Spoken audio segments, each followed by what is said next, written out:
আমি বাৰু কলৈ যাবলৈ সাজু হৈ আছোঁ জানিবলৈ ভিডিঅ'টো শেষলৈ চাওঁ। ৰাতি 9টা বজাৰ লগে লগে চিধাই গৈ আমি প্ৰথমতে পেট্ৰলৰ মাজত তেলটো ভৰাই ল'লোঁ। তেলটো ভৰাই চিধাই ওলাই দিলোঁ উজাইলৈ, যিহেতু তাত তিৱা সাহিত্য সভা পাতিছে। এণ্টি মাৰিয়া খাদ্য মেলাত বিশেষ মানুহজনক লগ পালোঁ গাইছ। তাৰ ওচৰতে কিবা বোলে জেং লাগিছিলে, পূৰা মাৰামাৰি। তাৰপিছত খাদ্য মেলাক বাদ দি চিধাই বাট মেলিলোঁ চাংঘৰটোলৈ। চাংঘৰটোত অলপ উঠি চাই তাৰ পৰা চিধাই বাট মেলিলোঁ বৰঘৰটোলৈ। বৰঘৰত যাই সেৱা এটা কৰি গোটেইকেইটা তাৰপিছত বাট মেলিলোঁ ভোজনালয়লৈ।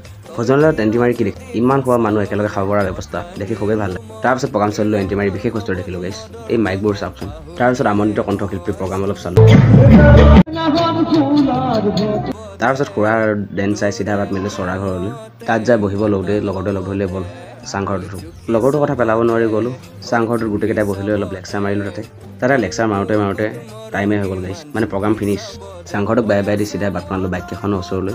যিহেতু পাৰ্কিঙত আমাৰ বাইককেইখনে আছিল কেৱল, বাইক লৈ চিধাই বনাই দিলোঁ ঘৰলৈ। আজিৰ ভিডিঅ'টো ইমানে, লগ পাম এটা ভিডিঅ'ত।